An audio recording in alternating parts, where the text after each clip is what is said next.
Fala nação, sejam muito bem-vindos mais uma vez aqui, galera, ao nosso canal Mundo Fly. Então já vai deixando aquele like, se inscreva, ative o sininho, compartilhe sempre, galera, nossos vídeos com seus amigos. Todos aqui para mais um coach aqui, trazendo a repercussão aí da mídia esportiva aí, rasgaram elogios aí ao Mengão. Do Atlético, sou tratado com muito carinho pela torcida atleticana, assim como sou tratado com muito carinho pela torcida do Flamengo, e já narrei grandes momentos do Flamengo, ou seja, eu tenho uma identificação muito grande com os dois times, Atlético e Flamengo.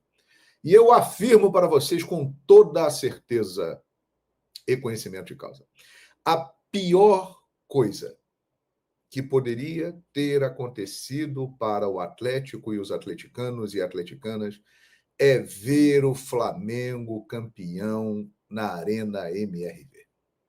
O Flamengo é o primeiro time a levantar uma taça nesse estádio que tem uma história que ainda está começando, mas está registrado. O primeiro campeão da Arena MRV é o Flamengo. E com todo mérito, né, gente? Com todo mérito. Cá entre nós, foi um show. Se você juntar as duas partidas, 3-1 no Maracanã e 1-0 hoje aqui, ó, na Arena MRV, o Flamengo sobrou na turma. Hein? Sobrou na turma.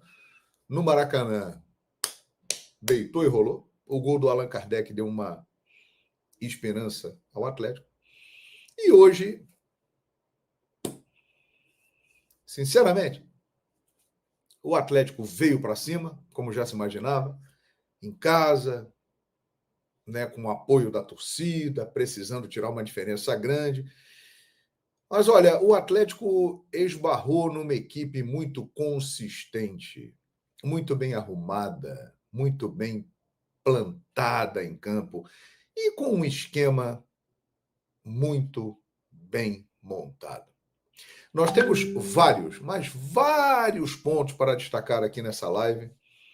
E o Flamengo, merecidamente, é pentacampeão da Copa do Brasil. Ele iguala o Grêmio, que tem 5 títulos, e está um do Cruzeiro, que vai ser falado aqui nessa live também, hein? O Cruzeiro será assunto aqui, porque o Cruzeiro apareceu no noticiário, uma situação que ainda deixa mais incomodada ainda os atleticanos. Mas o Flamengo é pentacampeão da Copa do Brasil, é um time que, no geral, é o maior time brasileiro da Copa do Brasil, é aquele que mais vezes chegou a finais. O Flamengo chegou nas 3 últimas finais, ganhou do Corinthians em 22, perdeu para o São Paulo ano passado e ganhou do Atlético Mineiro esse ano. E pela segunda vez na sua história, o Flamengo foi campeão da Copa do Brasil fora de casa. Ganhou em 90 contra o Goiás jogando fora. Depois, 2006, foi campeão no Maracanã, 2013 campeão no Maracanã, 2022 no Maracanã. Esse ano, a primeira vez, o Flamengo campeão fora de casa. Perfeito? É isso aí, muito obrigado, hein? Nós temos aqui 2.566 pessoas. Está aumentando aqui. Vamos passar de 3.000 já já. E eu peço like para vocês. Like, comentem, compartilhem. Eu vou dar aqui, vou colocar aqui na tela as primeiras mensagens, porque eu realmente tenho muitas coisas para falar aqui, vários tópicos, né? Então eu vou abrir espaço para a galera, que é o principal motivo do nosso trabalho, o motivo da gente estar aqui é vocês estarem aí acompanhando, muito obrigado. E vou falar também sobre algumas coisinhas que eu quero falar, né? Fala, JG, uma palavra de estudo. Felipe Luiz. Abraço para o Beto Pedro e Serralheiro. Obrigado, Beto Pedreiro e Serralheiro. Muito obrigado. André Santos. Fala, João. Aqui é o Andrezinho da bateria da Beija-Flor de Nilópolis. Sou seu fã, meu amigo. Rapaz, né? Estou vendo aqui alguns comentários que são desrespeitosos. Coisa de torcedor. zoação da galera, isso aí é normal. Agora, eu, como comunicador, que chego a muitas pessoas, divulgar isso, eu vou estar estimulando um clima hostil de rivalidade. Hoje nós vimos cenas lamentáveis na Arena MRV. Desde antes do jogo, durante o jogo e depois do jogo. E, sinceramente, era óbvio que isso ia acontecer. E por que isso ia acontecer? Existe um clima hostil, um ódio da torcida do Atlético contra o Flamengo. E aí é que está o ponto. Que eu acho que nós, que somos pessoas públicas, temos uma responsabilidade muito grande nisso. A gente não pode ficar divulgando e inflamando isso. Imprensa, dirigente, jogador, ex-jogador, todo mundo, torcedor, porque hoje em dia os torcedores têm acesso às redes sociais e ficam espalhando essas teorias raivosas e de ódio por aí. Mas o que aconteceu hoje na Arena MRV, a gente já imaginava que fosse acontecer. E por quê? Gente, esse ambiente hostil, ele é estimulado diariamente. Quem vem em público e fala, lembrando o que aconteceu em 1981, nós estamos em 2024. Ficar lembrando daquilo ali. Lançar vídeo lembrando daquilo ali. Acirrando, motivando, trazendo um clima pesado para o jogo, tem responsabilidade no que aconteceu. Quando dirigentes de clube vão e falam, a gente está com medo da arbitragem, porque sabe como é que é, a gente é sempre roubado, aquela coisa toda, está colocando lenha nessa fogueira. Quando os jogadores, ex-jogadores, integrantes da imprensa, e aí a carapuça sirva para quem quiser vesti-la. Eu não vou falar nomes aqui, mas todo mundo sabe quem são essas pessoas e é muita gente. É muita gente. Os caras chegam lá, tem que tomar cuidado. Arbitragem, olha lá, o que vai acontecer, é isso, nós fomos roubados, 1981, olha só, que coisa, dá nisso. A história está registrada. Todo mundo sabe que em 1981, no estádio Serra Dourada, numa arbitragem polêmica de José Roberto Reit, o Atlético Mineiro teve 5 jogadores expulsos e, com isso, acabou sendo eliminado da Libertadores da América, que depois o Flamengo, com todo o brilhantismo, com um timaço extraordinário, viria a ganhar e se tornar campeão mundial. Acontece, minha gente, que isso foi em 1981. Eu tinha 10 anos e me lembro bem disso, eu vi tudo o que aconteceu. Hoje eu tenho 53. Quantos jogos entre Atlético Mineiro, direto e reto? Esse é o nome da conquista do Flamengo. O Flamengo vinha de um trabalho realmente que não deu certo do Tite. Nos últimos 2 meses do trabalho do Tite, após ali a Copa América, desandou completamente. O Flamengo se perdeu, ele perdeu o controle do grupo, os jogadores não estavam mais contentes com o trabalho do Tite, Flamengo eliminado da Libertadores da América, e aí foi um peso muito grande. Tite demitido. Aí era a semana da estreia do Flamengo na semifinal da Copa do Brasil contra o Corinthians no Maracanã. 2 dias antes, o Flamengo anuncia que Felipe Luiz, que estava treinando o time sub-20 do Flamengo, seria o treinador da equipe profissional e com um contrato até dezembro de 2025. A torcida queria. Muita gente apostava no trabalho do Felipe. Mas eu tenho certeza que ninguém imaginava que seria tão bom como está sendo. Talvez nem o próprio Felipe Luiz. Minha gente, vamos lá. O Felipe completou hoje o 9º jogo como técnico profissional de futebol.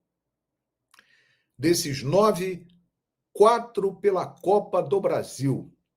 Mata-mata contra o Corinthians e de volta, ele ganha 1-0, empata na volta 0-0, controlando e dominando o adversário, Flamengo na final. Atlético Mineiro, para decidir aqui, ó. Não é mole não, hein? Primeiro jogo em casa, depois tem que decidir aqui dentro. Uma atuação espetacular no Maracanã. 3-1. E hoje, na Arena MRV, ele até aqui, nessa curtíssima trajetória como treinador de futebol, para mim, foi o seu show maior. Atingiu o seu ápice. Porque o que ele fez hoje foi muito interessante. Ele mostrou um repertório, uma variação, uma leitura de jogo, uma maturidade de quem, com tão pouco tempo como técnico, mas muitos anos de futebol como jogador, é diferente ser jogador do que ser treinador, ele mostrou que ele é impressionante. Porque, gente, ele começa a partida de uma forma. Ele imagina um 4-4-2, enchendo o meio-campo com o Pulgar, com o Gerson, com o Everton Araújo, que nós vamos falar dele daqui a pouco, com o Arrascaeta, e uma dupla de ataque, Gabigol e Michael. Ele mudou em relação ao jogo do domingo passado no Maracanã, que ele começou com 2 atacantes abertos e o Gabigol enfiado. Primeiro tempo, o Flamengo se comportou bem. O Atlético pressionou. Mas durante todo o jogo, quem teve mais chances criadas e trabalhadas foi o Flamengo. As chances que o Atlético teve foram em erros da defesa do Flamengo, como aquela saída do Rossi para o Pulgar, que o Paulinho chutou em cima do Rossi, né? Ou então erros defensivos ou chutes de fora, ou bolas cruzadas. Entrar na área do Flamengo, trabalhar a bola para criar uma chance de gol, o Atlético não conseguiu. O Atlético ficou na periferia. O Atlético ficou rondando. Era chute de longe, era cruzamento na área. Quando a defesa do Flamengo dava um mole, o Atlético ia lá e tinha uma chance gerada pelo erro do adversário. Mas o Atlético, desde o primeiro tempo, não criou chances trabalhando a bola e entrando na área. O Flamengo não. O Flamengo teve chances. Com Wesley pelo lado direito, sempre uma opção muito interessante. Teve chance com o Gerson, teve chance com o Arrascaeta de cabeça, teve uma que passou no pé do Gabigol. Então o Flamengo, desde o primeiro tempo, se mostrava mais organizado. E o Atlético na base do vamos que vamos, eu acredito. E é óbvio, bom time que tem, vai chegar e vai pressionar, até porque precisava. Aí veio o segundo tempo, meus amigos. E o Milito mexe. O Milito, ele tira a linha de 3 zagueiros, porque o Lianco tinha que ser expulso e não foi, já tinha cartão amarelo, estava na mira da arbitragem. Ele tira o Lianco. Colocou o Saravia. E colocou o Allan Kardec. Tirou o Zarate. Ele mudou a formação do time do Flamengo. E aí, no intervalo, começa o show de Felipe Luiz.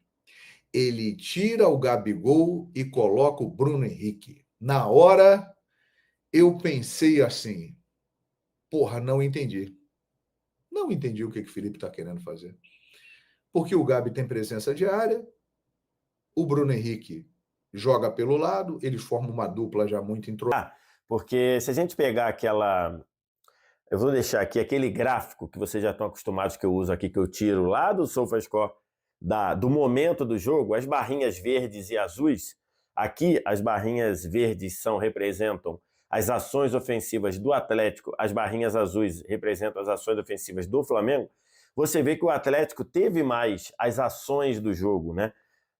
Aqui estão, você vê aqui as estatísticas, né? Você vê aqui as barrinhas, cada barrinha verde desse é uma tentativa do Atlético. Então o Atlético teve mais a bola, o Atlético teve mais com a bola no campo do adversário, mas mesmo assim quem foi mais perigoso no jogo foi o Flamengo. O melhor jogador em campo, pelas notas do SofaScore, foi o Everson. O Everson, goleiro do Galo, com nota 8,7. Foi o melhor jogador em campo. Então, mesmo com o Atlético Mineiro tendo mais a bola, se a gente pegar aqui as estatísticas, 67% de posse. O Atlético Mineiro tendo mais finalizações, e mesmo assim bem pouquinho, 19-18, estatística lá do SofaScore, o Flamengo foi bem melhor que o Atlético no jogo de hoje também da Arena MRV. Já tinha sido no jogo do Maracanã e hoje também foi. Inclusive essa estatística que eu estou deixando aqui, que eu também peguei lá no SofaScore, grandes chances de gol. 7 para o Flamengo, 2 para o Atlético. Grandes chances só. O Flamengo teve 7, o Atlético teve 2. É lógico, a gente tem que considerar. A vantagem que o Flamengo tinha, podendo perder por um gol de diferença, obrigou o Atlético a sair no segundo tempo e o Flamengo teve, no segundo tempo, pelo menos umas 4 chances para fazer gol, acabou fazendo um só. Mas já no primeiro tempo, com o jogo ainda dentro de uma normalidade, as melhores chances do primeiro tempo foram do Flamengo. No primeiro tempo, o Atlético tem a falta cobrada pelo Hulk, que foi no meio do gol, o Rossi bateu roupa ali, mas depois pegou. E depois tem uma jogada ali de um bate e rebate que na última hora acho que o Léo Pereira salva. No primeiro tempo, só. O Flamengo teve a finalização do Gabigol, que o Everson tirou com o ombro. Depois ele teve a cabeçada do Arrascaeta no peixinho. Depois ele teve uma finalização, a batida cruzada do Gabigol, que poderia ter achado o Arrascaeta no segundo pau. E teve a finalização do Alexandre, que o Everson pegou e fez uma defesaça. Tudo isso só no primeiro tempo. Então, o Flamengo foi bem melhor que o Atlético nos 2 jogos. Bem melhor. No jogo da volta, acabou ganhando com um belo gol do Plata. E na prática, o Atlético, até nos números do SofaScore, teve 2 chances de gol. Uma delas, segundos antes do gol do Plata, né? Ou no contra-ataque do gol do Plata, uma bola ali que o Rossi cortou mal, tirou errado de soco, a bola sobrou, acho que o Allan Kardec furou e depois o Léo Pereira salvou de novo ali, quase que em cima da linha. E na sequência desse gol, na sequência desse lance, o gol do Flamengo, primeiro numa bela tirada do Wesley de cabeça, depois o Bruno Henrique, muito esperto, o Bruno Henrique entrou muito bem no jogo, inclusive vamos falar sobre isso no que diz respeito ao Felipe Luiz. Então, aí o Bruno Henrique conseguiu se antecipar ao choque do jogador do Atlético, um tapa na frente e depois uma metida de bola para o Plata, que entrou no segundo tempo também para ajudar a marcar pelos lados ali. Ele foi muito bem no lance, deu um drible no Saravia e depois uma finalização de pé direito perfeita por cima do Everson para fazer 1-0, ou seja, o Flamengo ganhou os 2 jogos, ganhou a ida e ganhou a volta inquestionável. E aí a gente tem que falar do Felipe Luiz. Tem muita coisa para a gente falar da final da Copa do Brasil. Eu vou falar de Gabigol na segunda-feira, né? Para quem não sabe, o Gabigol anunciou que está deixando o Flamengo no fim do jogo.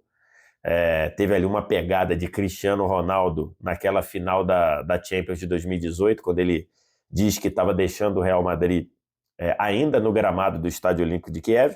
O Gabigol fez a mesma coisa, mas sobre o Gabigol eu vou falar no vídeo de segunda-feira. Hoje eu queria falar aqui do título e aí eu vou ter que falar do Felipe Luiz. E assim, Que começo de carreira fantástico do Felipe Luiz, né? E não é porque foi campeão, não. Não é porque foi campeão, não. Se por um acaso o Atlético tivesse virado hoje, eu continuaria dizendo, porque eu estou olhando aqui o nível de acerto do Felipe Luiz em leitura de jogo. Eu tenho muito receio em ficar cravando coisas assim no futebol, porque o futebol ele tem leituras tão difíceis, mas eu arriscaria muita grana de que o Flamengo não tinha nenhuma chance de ser campeão se tivesse continuado com o Tite. Nenhuma, zero. Era um trabalho muito ruim, muito ruim. E o Felipe Luiz, na coletiva depois do título, foi muito cortês ao dizer que o trabalho do Tite era excelente, que ele recebeu um trabalho excelente. Não é verdade, Felipe Luiz. Aí você está faltando com a verdade. Mas tudo bem. Não vou entrar nesse debate, não, que talvez se eu estivesse na tua situação eu faria a mesma coisa. Mas não é verdade. O trabalho do Tite não era excelente, muito longe disso. E o Felipe Luiz fez... A cara do goleiro. Alexandro chutando também de frente para o goleiro. O Plata perdeu mais uma outra chance de cabeça. Finalmente o gol do Plata. E depois do gol do Plata ainda teve uma bola do Wesley, que também chegou cara a cara com o Everson, mas chutou em cima do goleiro. Foi um massacre. Não foi daqueles massacres tradicionais que a gente conhece, de ver um time em cima do outro o tempo todo. Pelo contrário, desse jogo, a maior parte, quem esteve no ataque, a maior parte, foi o Atlético Mineiro. O Milito mandou o time para frente de qualquer maneira e depois, no segundo tempo, desandou a empilhar atacante para ver se conseguia fazer pelo menos um gol para ter esperança na partida. Ele precisava de 2 para levar para os pênaltis. Mas, olha, de uma maneira geral, tirando uma bola que o Allan Kardec perdeu, deu uma furada na pequena área, no lance exatamente anterior ao gol do Plata, não houve nenhuma chance cristalina de gol. O Rossi pegou umas 3 bolas em chutes do Hulk, 2 de falta, uma chutada cruzada meio sem ângulo que ele botou para escanteio, e teve aquela bobeada, mega blaster da bobeada, entre o Rossi e o Pulgar, que a bola sobrou para o Pedrinho, para o Paulinho, perdão, e o Paulinho chutou, mas o Rossi acabou defendendo. Então, e o Flamengo não. O Flamengo, toda vez que ia, era uma chance atrás da outra, uma chance atrás da outra. O Felipe Luiz, cara, eu estou cada vez mais encantado com o trabalho do Felipe Luiz. O Felipe Luiz hoje armou um time diferente do que ele tinha armado no primeiro jogo, em que ele jogou com 3 atacantes. Ele saiu num 4-4-2, com o Gerson mais pela direita, mas jogando também no meio-campo. Teve ótimas chances, jogou um pouco mais atrás, marcava de vez em quando a saída de bola do Atlético, mas não era toda vez que marcava. E criou oportunidades, 3 oportunidades claras no primeiro tempo, contra nenhuma oportunidade clara do Atlético Mineiro na etapa inicial. No segundo tempo, ele aí teve uma tacada de gênio. Ele que já tinha armado bem o time, ele teve uma tacada de gênio. Ele tirou o Gabigol, cara, e botou o Bruno Henrique. Quando eu ouvi, no final do primeiro tempo, Bruno Henrique já está aquecendo, o que eu e todos os mortais pensamos, vai entrar no lugar do Michael. Michael estava brigando muito, tá, mas não estava fazendo uma partida brilhante. Não. Ele vai e tira o Gabriel. Gente, tem que ser um técnico com muita convicção e com muita fé no seu taco para fazer uma coisa dessa. Por quê? O Gabriel estava jogando bem no primeiro tempo? Não, jogou mal no primeiro tempo. Mas é o Gabriel, que tinha acabado de fazer 2 gols e participado de mais um na vitória por 3-1 no Maracanã. Então, num jogo em que você está sendo pressionado, que você precisa fazer um golzinho, achar um golzinho, você tirar o cara que faz gol nessas finais, você corre risco de não dar certo. E se não desse certo, ele ia levar muita porrada. Porque ia todo mundo dizer, porra, o cara renasceu no último jogo. Fez 2 gols e participou do terceiro. Jogou o primeiro tempo apagado, é verdade. Mas no segundo ele ainda poderia fazer. E ele vai e tira o Bruno Henrique. Quando tirou o Bruno Henrique, não, tira o Gabriel e bota o Bruno Henrique. Quando ele fez essa substituição, ele matou o Atlético Mineiro. Porque o Gabriel não tinha condições de armar os contra-ataques e de ganhar na corrida dos adversários, como o Bruno Henrique fez.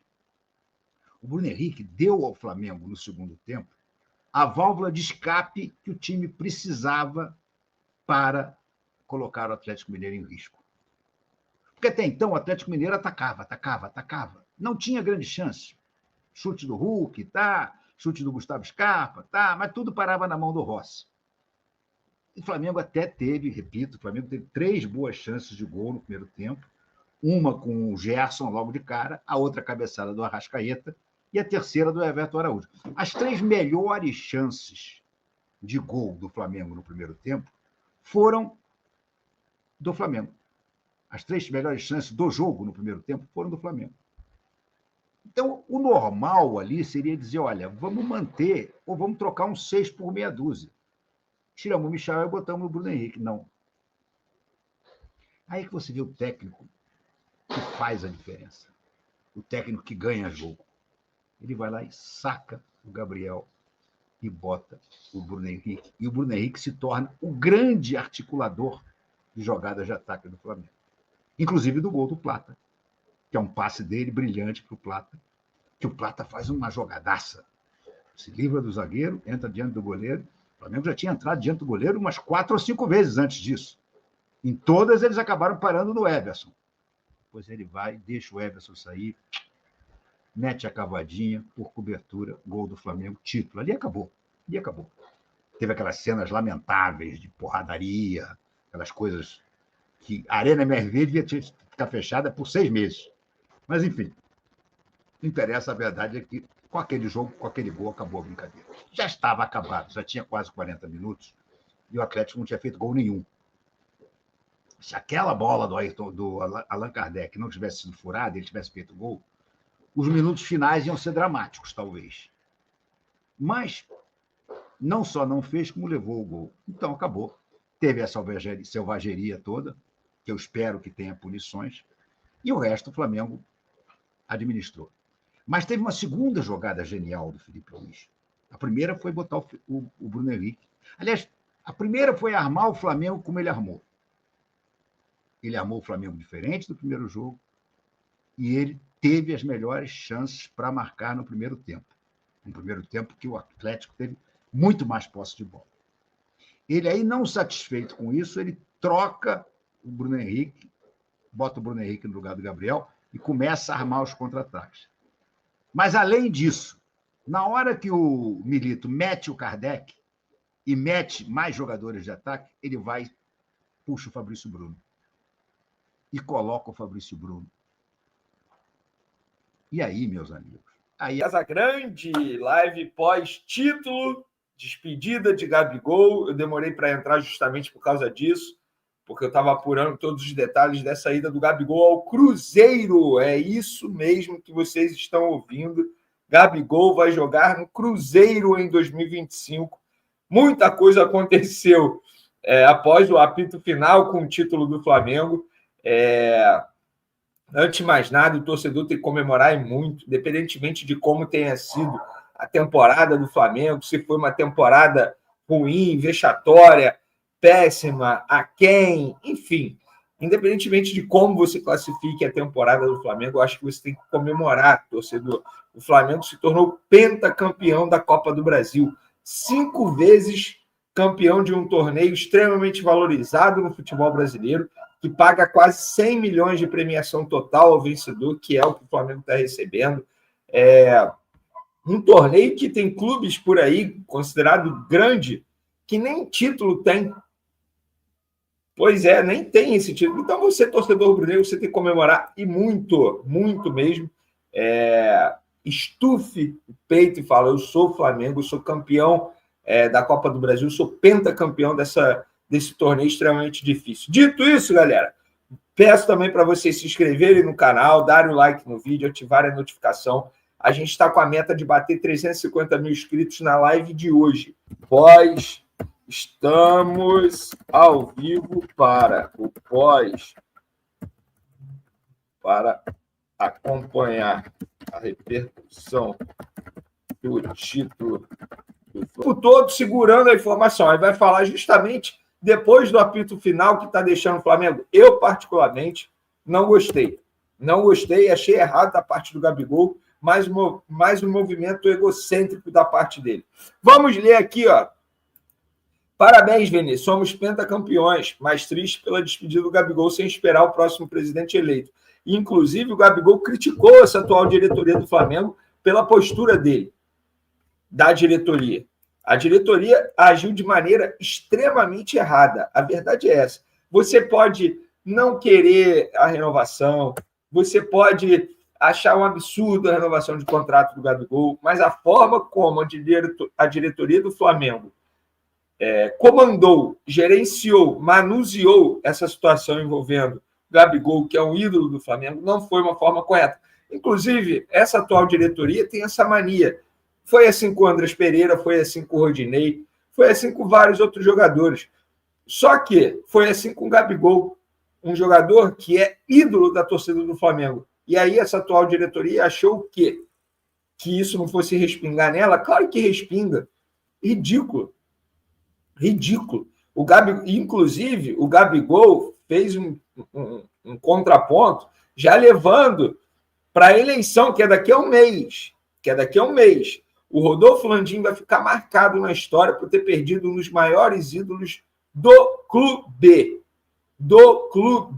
A forma como ele tratou toda essa situação foi uma forma extremamente errada da parte dele. Podemos dizer que essa declaração de hoje vai abalar as eleições? Claro que vai. Cadê os atleticanos confiantes ainda na vitória? O Flamengo não é clube, mas sim uma seleção. Isso aí eu concordo. Ó, eu também quero parabenizar os 4.000 torcedores do Flamengo que compareceram à Arena MRV hoje, hein? O que esses 4.000 torcedores passaram por lá foi uma vergonha. Vergonha o tratamento que os rubro-negros receberam por lá. Inclusive, alô CBF, alô STJD, será que vocês vão punir o Atlético Mineiro por tudo que aconteceu? Bomba no campo, torcedor invadindo o gramado, copos arremessados, objetos arremessados. Não dá para ser desse jeito. Opa, mais pessoas chegando. Será que ele vai mesmo, René? Fala e vai, pô, já tem um acordo com o Cruzeiro. Daqui a pouco a gente tem entrevista coletiva do técnico Felipe Luiz.